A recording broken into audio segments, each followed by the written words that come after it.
ngasi 2023 New Year pangthoknabꯒꯤꯗꯃꯛꯇ ꯏꯉꯥꯂꯣꯛꯇ ꯇꯨꯔꯦꯜ ꯃꯆꯥꯗ ꯂꯥꯛꯏ ꯌꯥꯝ ꯐꯖꯕ ꯃꯐꯝꯅꯤ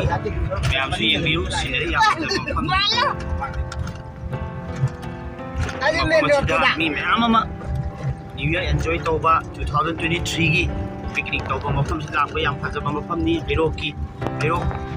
ꯄꯥꯔꯠ ꯀꯌꯥꯅꯣ ꯁꯤꯕꯣ ꯍꯩꯔꯣꯛ ꯄꯥꯔꯠ 3ꯒꯤ ꯏꯉꯥꯂꯣꯛ ꯇꯨꯔꯦꯜ ꯃꯆꯥ ꯍꯥꯏꯅ ꯈꯪꯖꯩ ꯇꯨꯔꯦꯜꯁꯨ ꯁꯤꯗ ꯆꯦꯜꯂꯤ ꯌꯦꯡꯕꯤꯌꯨ ꯁꯤꯗꯅꯤ ꯑꯩꯈꯣꯏ ꯃꯌꯥꯝ ꯄꯤꯛꯅꯤꯛ ꯂꯥꯛꯏꯁꯦ ꯍꯣꯔꯦꯟ ꯑꯃꯨꯛ ꯃꯈꯥ ꯀꯟꯇꯤꯅ꯭ꯌꯨ ꯇꯧꯖꯔꯛꯀꯦ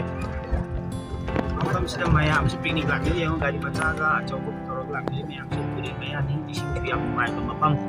ꯆꯤꯡ ꯃꯌꯥ ꯑꯣꯏꯕ ꯏꯁꯤꯡꯁꯨ ꯋꯥꯗꯕ ꯑꯥꯗ ꯂꯥꯛꯅꯔꯤꯕ ꯃꯌꯥꯝꯁꯤꯅꯤ ꯌꯦꯡꯕꯤꯌꯨ ꯑꯩꯈꯣꯏ ꯃꯐꯝꯁꯤꯗ ꯌꯧꯔꯛꯑꯦ on the spot hꯧꯖꯤꯛ ꯂꯩꯔꯦ ꯌꯦꯡꯕꯤꯌꯨ ꯃꯐꯝ ꯑꯁꯤ ꯌꯥꯝ ꯐꯖꯕ ꯏꯉꯥꯂꯣꯛꯀꯤ ꯇꯨꯔꯦꯜ ꯃꯆꯥ ꯃꯐꯝ ꯑꯁꯤꯗ ꯂꯩꯔꯤꯁꯦ ꯃꯤ ꯃꯌꯥꯝ ꯑꯃ ꯄꯤꯛꯅꯤꯛ ꯇꯧꯕ ꯂꯥꯛꯏ ꯑꯩꯈꯣꯏ ꯁ꯭ꯄꯣꯠ ꯑꯥꯗ ꯑꯗꯨꯗ ꯂꯩꯔꯤꯁꯤ ꯁ꯭ꯄꯣꯠ ꯁꯤꯒꯤꯁꯤ ꯑꯩꯈꯣꯏ ꯁ꯭ꯄꯣꯠ ꯃꯐꯝ ꯑꯣꯏꯗꯣꯏꯅꯤ ꯁꯤꯗ ꯃꯤ ꯑꯅꯤ ꯑꯍꯨꯝ ꯂꯩꯔꯤꯁꯦ ꯃꯈꯥ ꯇꯥꯕ ꯁꯨꯝ ꯐꯖꯕ ꯁꯤꯅꯔꯤꯁꯤꯡꯁꯦ ꯍꯩꯔꯣꯛ ꯄꯥꯔꯠ 3ꯒꯤ ꯏꯉꯥꯂꯣꯛ ꯑꯅ ꯈꯪꯅꯕ ꯃꯐꯝ ꯇꯨꯔꯦꯜꯒꯤ ꯏꯁꯤꯡꯁꯨ ꯐꯖꯅ ꯆꯦꯜꯂꯤꯕ ꯂꯩꯔꯦ ꯃꯌꯥꯝꯁꯨ ꯄꯤꯛꯅꯤꯛ ꯂꯥꯛꯅꯔꯤ ꯇꯨꯔꯦꯜ ꯏꯁꯤꯡ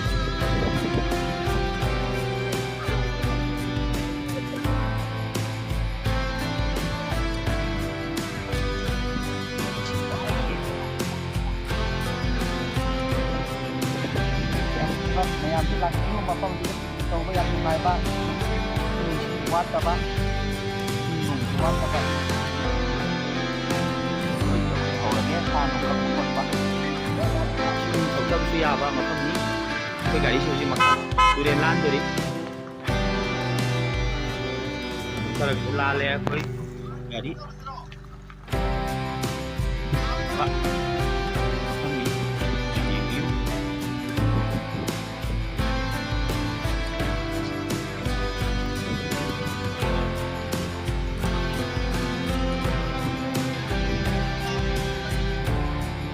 ꯂꯥꯡꯊꯣꯛꯑꯒ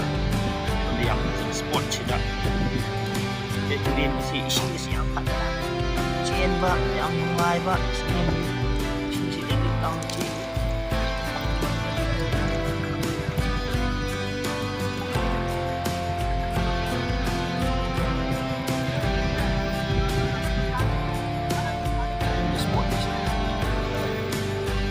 ꯃꯐꯝꯁꯤ ꯑꯝꯇ ꯌꯦꯡꯕꯤꯌꯨ ꯑꯩ ꯐꯖꯃꯟꯗꯅ ꯃꯌꯥꯝꯗꯁꯨ ꯎꯠꯆꯔꯤꯕꯅꯤ ꯃꯐꯝꯁꯦ ꯆꯤꯡꯌꯥ ꯇꯝꯌꯥ ꯃꯐꯝ ꯆꯤꯛꯄ ꯃꯐꯝ ꯄꯤꯛꯅꯤꯛ ꯃꯌꯥꯝ ꯑꯦꯟꯖꯣꯏ ꯇꯧꯕ ꯂꯥꯛꯄꯤꯌꯨ ꯃꯐꯝ ꯑꯁꯤ ꯑꯩꯈꯣই ꯁꯦꯛꯃꯥꯏ ꯇꯨꯔꯦꯜꯅ ꯍꯦꯟꯗꯦ ꯑꯟꯗ꯭ꯔꯣꯅ ꯍꯦꯟꯗꯦ ꯃꯐꯝ ꯑꯁꯦ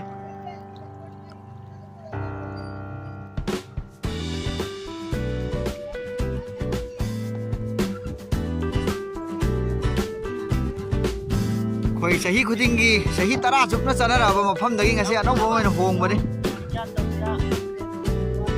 ꯁꯤꯅꯗꯤ ꯌꯥꯝ ꯅꯨꯡꯉꯥꯏꯔꯦ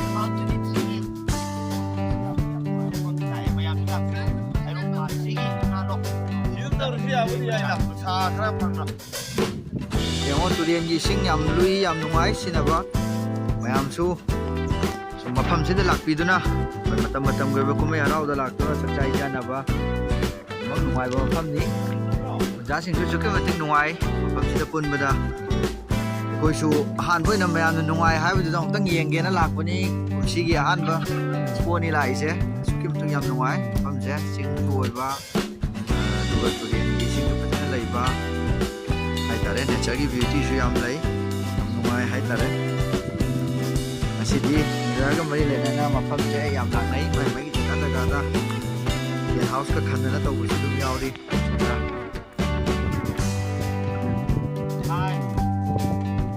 ꯑꯩꯈꯣꯏꯁꯨ ꯑꯩꯈꯣꯏ ꯒꯥꯔꯤ ꯑꯅꯤꯁꯦ ꯂꯥꯛꯄꯅꯤ ꯇꯤꯝ ꯑꯩꯈꯣꯏ ꯃꯤꯑꯣꯏ 6 ꯂꯥꯛꯄꯅꯤ ꯌꯥꯝ ꯅꯨꯡꯉꯥꯏꯕ ꯃꯐꯝ ꯑꯣꯏꯔꯝꯃꯦ ꯃꯈꯥ ꯇꯥꯕ ꯑꯞꯗꯦꯠ ꯑꯃꯨꯛ ꯊꯥꯖꯔꯛꯑꯒꯦ ꯑꯩꯈꯣꯏ ꯃꯐꯝ ꯑꯁꯤꯗ ꯂꯥꯛꯄꯅꯤꯅ ꯃꯐꯝ ꯑꯁꯤ ꯑꯩꯈꯣꯏꯒꯤ ꯇꯟꯖꯥ ꯂꯧꯖꯔꯤ ꯃꯁꯤꯗ ꯃꯐꯝ ꯑꯁꯤ ꯏꯃꯥꯒꯤ ꯃꯥꯏꯀꯣꯡꯗ ꯂꯥꯛꯆꯔꯒ ꯀꯠꯂꯒ ꯁꯤꯗ ꯑꯩꯈꯣꯏ ꯏꯃꯥꯟꯅꯕ ꯑꯃꯅ ꯍꯥꯟꯅ ꯊꯣꯛꯑꯒ ꯂꯥꯏꯟꯇꯤꯟꯗ ꯍꯥꯟꯅ ꯀꯠꯊꯣꯛꯆꯔꯒ ꯑꯁꯦ ꯊꯧꯔꯝ ꯑꯁꯦ ꯍꯧꯒꯦ ꯇꯧꯕꯅꯤ ꯁꯣꯝꯗ ꯄꯣꯠ ꯆꯩ ꯂꯧꯊꯕ ꯒꯥꯔꯤꯗꯒꯤ ꯄꯣꯠ ꯆꯩ ꯂꯧꯊꯕ ꯍꯧꯔꯦ ꯑꯩꯈꯣꯏꯒꯤ ꯀꯦꯟꯗꯜ ꯊꯥꯅꯕ ꯍꯣꯠꯅꯔꯤ ꯑꯩꯒꯤ ꯁꯥꯁꯦ ꯉꯁꯤꯗꯤ ꯁꯥꯁꯦ ꯂꯧꯊꯣꯛꯑꯒ ꯑꯩꯈꯣꯏ ꯉꯥꯅꯨꯒꯨꯝꯕ ꯀꯔꯤꯒꯨꯝꯕ ꯁꯤꯡꯗꯣꯛꯑꯕꯅꯤꯅ ꯑꯩꯈꯣꯏ ꯅꯨꯡꯉꯥꯏꯇꯦꯅ ꯑꯩꯈꯣꯏ ꯀꯣꯏꯂꯔꯒ ꯑꯣꯛꯀ ꯈꯔ ꯇꯧꯖꯔꯦ ꯍꯧꯖꯤꯛ ꯇꯨꯔꯦꯟꯁꯤꯗꯒꯤ ꯁꯦꯝꯊꯗꯣꯏꯁꯦ ꯁꯤꯗ ꯌꯦꯡꯉꯣ ꯇꯧꯔꯤꯁꯦ ꯑꯁꯨꯛꯀꯤ ꯃꯇꯤꯛ ꯅꯨꯡꯉꯥꯏꯕ ꯏꯁꯤꯡ ꯆꯥꯝꯗꯅ ꯐꯦꯡꯗꯅ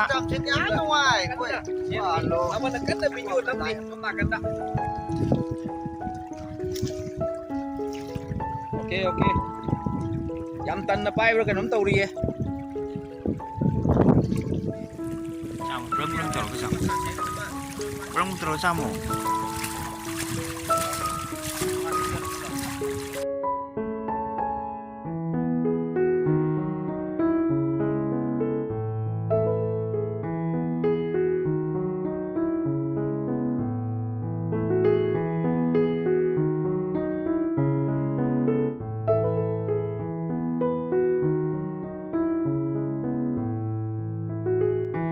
ꯁꯤꯗ ꯂꯥꯏꯁꯨ ꯈꯨꯔꯨꯝꯂꯤ ꯑꯩꯈꯣꯏ ꯏꯃꯥꯟꯅꯕ ꯑꯃꯅ ꯁꯤꯗ ꯀꯟꯅ ꯂꯥꯏꯁꯨ ꯈꯨꯔꯨꯝꯂꯤ ꯃꯔꯝ ꯃꯐꯝ ꯑꯁꯤ ꯑꯩꯈꯣꯏ ꯂꯝꯍꯥꯡꯗ ꯂꯥꯛꯄꯅꯤꯅ ꯏꯁꯣꯔꯗ ꯆꯪꯖꯔꯒ ꯑꯩꯈꯣꯏ ꯄ꯭ꯔꯣꯒ꯭ꯔꯥꯝꯁꯦ ꯍꯧꯖꯒꯦ ꯇꯧꯕꯅꯤ ꯊꯣꯡ ꯊꯥꯛꯄ ꯁꯤꯗ ꯍꯧꯖꯤꯛ ꯊꯥꯡ ꯐꯦꯡꯊꯔꯤ ꯑꯕꯨꯡꯅ ꯏꯁꯤꯡ ꯅꯨꯡꯉꯥꯏꯕꯁꯤꯗꯤ ꯅꯨꯡꯉꯥꯏꯍꯦ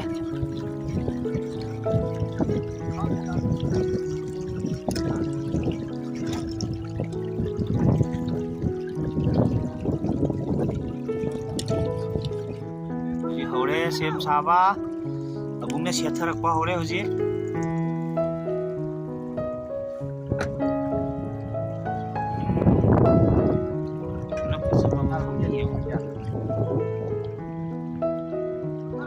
ꯒꯥꯔꯤ ꯑꯃꯁꯨ ꯁꯤꯗ ꯊꯧꯊꯔꯛꯅꯕ ꯇꯧꯔꯤ ꯀꯟꯅ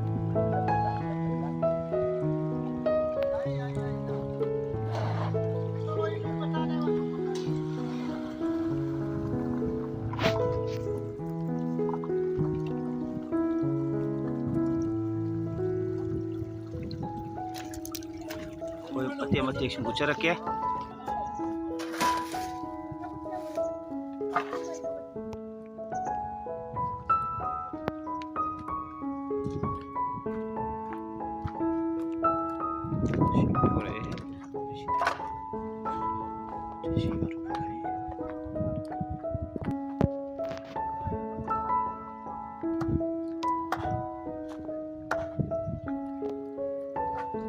ꯅꯨꯡꯉꯥꯏꯅ ꯏꯁꯤꯡꯗ ꯁꯦꯝꯊꯔꯤ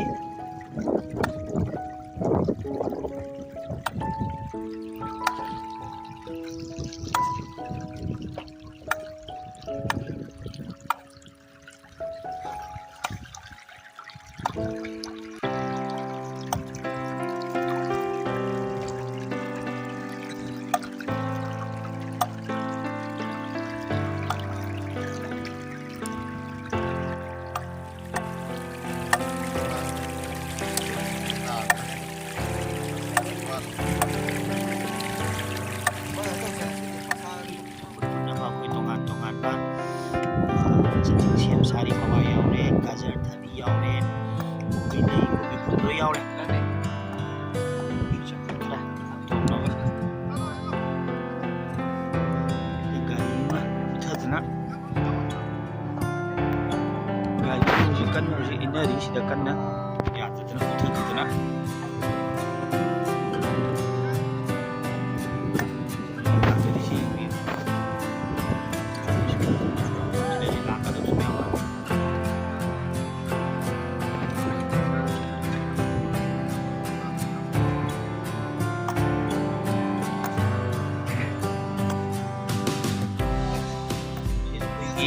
ꯌꯦꯟ ꯀꯇꯤꯡ ꯂꯣꯏꯔꯦ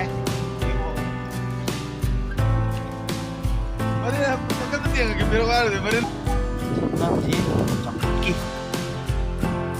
ꯁꯦꯝꯕ ꯂꯣꯏꯔꯦ ꯍꯧꯖꯤꯛ ꯉꯥꯏꯍꯥꯛꯇꯪ ꯂꯩꯔꯒ ꯑꯩꯈꯣꯏ ꯃꯩ ꯊꯥꯒꯠꯂꯅꯤ ꯆꯠꯁꯤ ꯌꯦꯡꯕꯤꯌꯨ ꯁꯤ ꯊꯥꯎ ꯃꯌꯥꯝ ꯌꯥꯎꯕ ꯑꯣꯏꯕꯅꯤꯅ ꯑꯣꯛ ꯌꯦꯟ ꯈꯟꯗ ꯌꯥꯗꯦ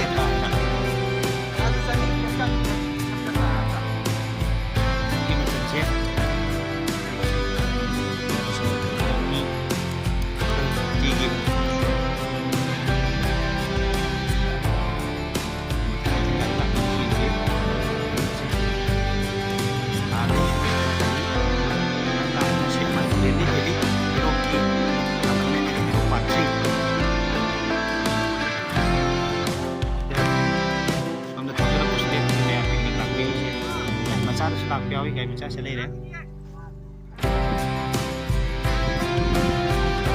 ꯍꯩꯔꯣꯛ ꯄꯥꯠ 3 ꯏꯉꯥꯂꯣꯛ ꯇꯨꯔꯦꯟ ꯃꯆꯥꯗ ꯑꯗꯨꯒ ꯄꯣꯠꯅ ꯔꯤꯁꯦꯔꯥ ꯑꯣꯏꯗꯅ ꯑꯗꯒꯤ ꯃꯣꯠ ꯑꯣꯏꯗꯅ ꯁꯤꯗ ꯐꯖꯅ ꯏꯁꯤꯡ ꯃꯔꯥꯡ ꯀꯥꯏꯕ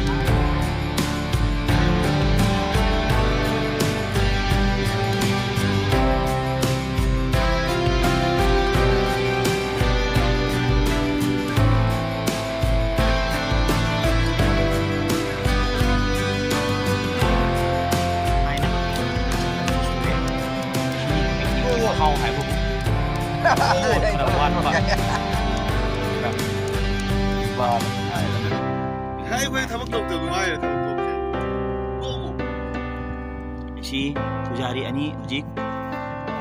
ꯆꯪꯁꯜꯂꯒ ꯁꯤꯡ ꯊꯥꯕ ꯍꯧꯗꯣꯔꯦ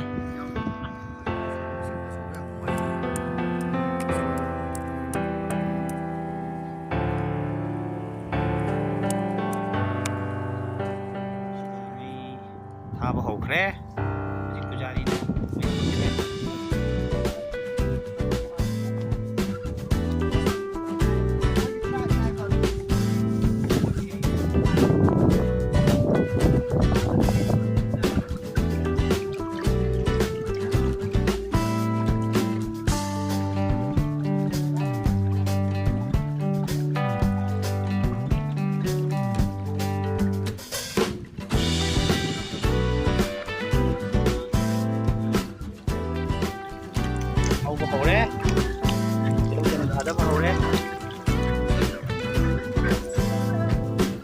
Pujari afaubane neega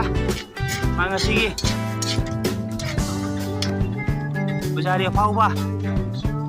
mak khadana hujik khongtharai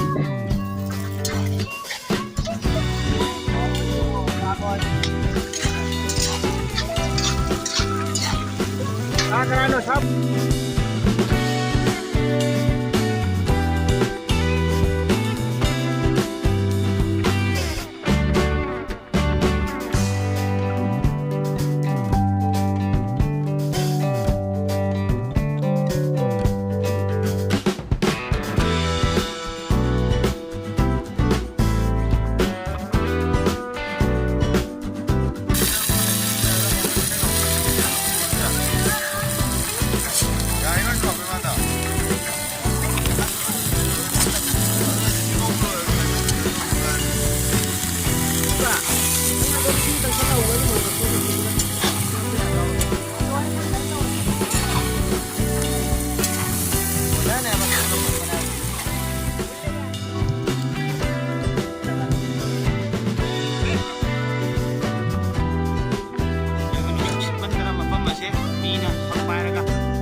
spot se mayam na hai kumna hanjan janai ja bu ko phatte yam nungai ba ni yeng view yeng da sum kham biram gani mayam Hairoq Part 3 Ingalo turen mayani ising chu nungai ba mafam ki lai ba sida kai cha chu kham ni mayam si dai na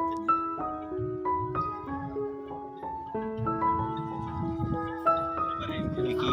sa tu se 130 lo sile Sampul di sini, kita di sini sampul. Terus kan jadi dengan Java, cara siapa kita cari koi mayam sudah telah ada sebenarnya cara thakna itu kita jaga topiu boleh lepas napa, soal ngam yau tu napa. Awak pam terlebih nanti. Lang ni deh ba? Bilai. Enam. Di kopi leh. Kamu kopi tak kaya merah.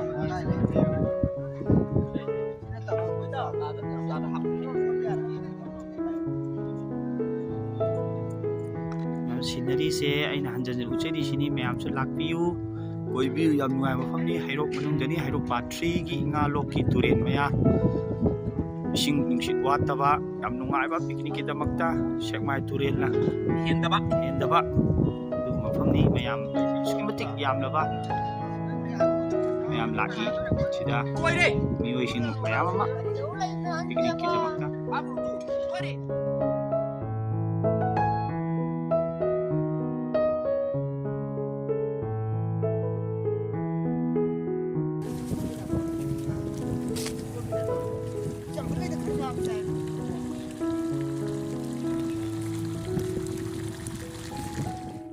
ꯁꯤꯅ ꯑꯩꯈꯣꯏꯒꯤ ꯃꯊꯦꯜꯁꯦ ꯑꯅꯤꯁꯨꯕ ꯃꯊꯦꯜꯁꯦ ꯃꯁꯤ ꯑꯣꯛꯅꯤ ꯑꯣꯛꯁꯤꯅ ꯑꯩꯈꯣꯏꯅ ꯈꯤꯇꯪ ꯉꯥꯏꯅ ꯆꯥꯛ ꯂꯥꯝꯃꯛꯑꯁꯨ ꯍꯥꯏꯅ ꯑꯩꯈꯣꯏꯅ ꯀꯥꯝꯊꯣꯛꯑꯒ ꯌꯨꯝꯗ ꯄꯨꯖꯔꯛꯑꯕꯅꯤ ꯑꯩꯈꯣꯏꯒꯤ ꯁꯥꯔ ꯄ꯭ꯔꯦꯃꯥꯅꯟꯗꯅ ꯑꯣꯛ ꯄꯤꯁ ꯑꯝꯇ ꯌꯦꯡꯕꯤꯌꯨ ꯃꯌꯥꯝ ꯋꯥꯎ ꯂꯩꯔꯦ ꯐꯗꯤꯒꯣꯝꯁꯤꯒ ꯑꯩꯈꯣꯏ ꯄꯣꯠꯅꯝꯒꯤꯗꯃꯛꯇ ꯁꯤꯗꯁꯨ ꯂꯩꯖꯔꯦ ꯑꯅꯤꯁꯨꯕ ꯌꯦꯟꯖꯥꯡꯁꯦ ꯑꯣꯛꯅꯦ ꯑꯗꯣ ꯑꯩꯈꯣꯏꯁꯤ ꯄꯣꯠꯅꯝꯒ ꯇꯧꯔꯒ ꯑꯣꯛꯁꯥꯁꯤꯗ ꯈꯤꯇꯪ ꯑꯩꯈꯣꯏ ꯆꯥꯛ ꯂꯥꯝꯃꯦ ꯍꯥꯏꯅ ꯆꯥꯕ ꯍꯧꯖꯔꯦ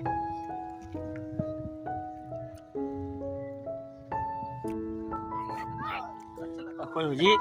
ꯌꯦꯟꯁꯨ ꯂꯣꯏꯁꯜꯂꯦ ꯑꯣꯛ ꯆꯥꯕ ꯂꯣꯏꯔꯦ ꯌꯦꯟ ꯁꯤꯒꯤ ꯆꯥꯡ ꯂꯩꯔꯦ ꯑꯔꯤꯕ ꯍꯥꯞꯀꯦꯟ ꯄꯨꯔꯛꯂꯒ Ai kuat ke ni tu? ꯂꯧꯔꯒꯦ ꯊꯤꯜꯂꯛꯑꯣꯔꯣ Campur tu karena terkau tak. ꯍꯧꯖꯤꯛ ꯀꯂꯦꯖꯥ ꯃꯦꯠꯇꯣꯔꯦ ꯍꯧꯖꯤꯛ ꯑꯕꯨꯡꯅ ꯀꯂꯦꯖꯥ ꯃꯦꯠꯂꯅꯤ ꯑꯗꯨꯒ ꯑꯩꯈꯣꯏ ꯀꯂꯦꯖꯥ ꯃꯔꯤꯟ ꯃꯀꯟ ꯑꯗꯨꯅꯦ ꯐꯨꯌꯦꯒꯗꯕꯅꯦ ꯑꯗꯨꯒꯨꯝꯕ ꯅꯝꯕ ꯍꯧꯔꯦ ꯌꯦꯡꯉꯣ ꯎꯃꯣꯔꯣꯛꯀꯤ Kalau misalnya kita orang dekat nak tahu ni tak. ꯎꯃꯣꯔꯣꯛ ꯑꯝꯇ ꯌꯦꯡꯉꯣ ꯃꯦꯠꯊꯔꯤꯕꯁꯦ ꯑꯕꯨꯡꯅꯅꯤ ꯀꯂꯦꯖꯥ ꯂꯩꯔꯦ ꯀꯂꯦꯖꯥ ꯂꯩꯔꯦ ꯑꯗꯨꯃꯥꯏꯅ ꯀꯥꯎꯔꯅ ꯆꯤꯡꯗ ꯑꯗꯨꯝ ꯃꯦꯠꯈ꯭ꯔꯦ ꯑꯗꯨꯗꯤ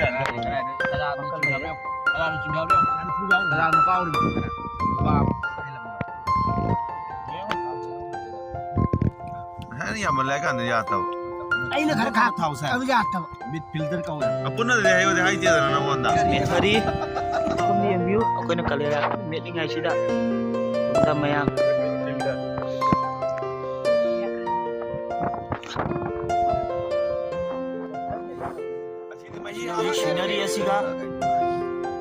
시너리 ꯑꯁꯤꯒ ꯑꯩꯈꯣꯏꯒꯤ ꯀꯂꯦꯖꯥ ꯃꯦꯠꯄ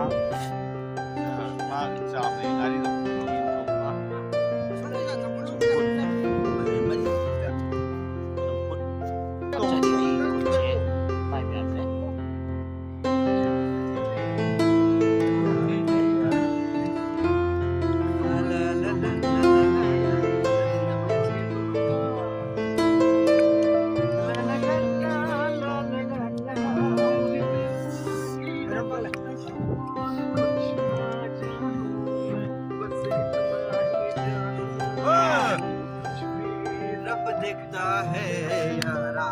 मैं क्या करूं रब दिखता है यारा मैं क्या करूं जीसीना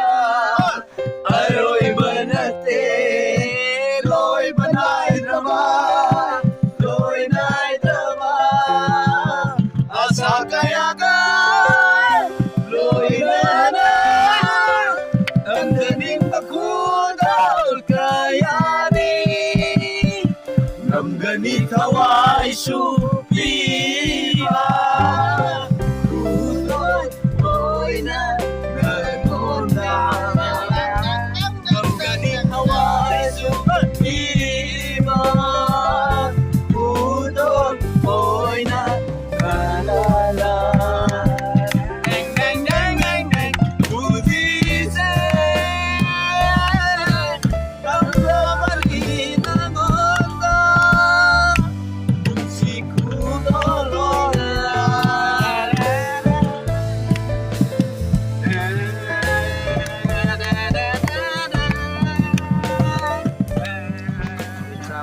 loiraga loisilakle loisilakpagi akhoi chaba loiraga isai nongmai khara tawgari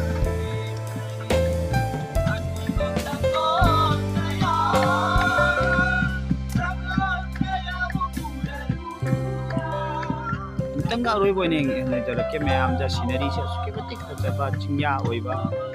turen sida fajna isin cheliba marakta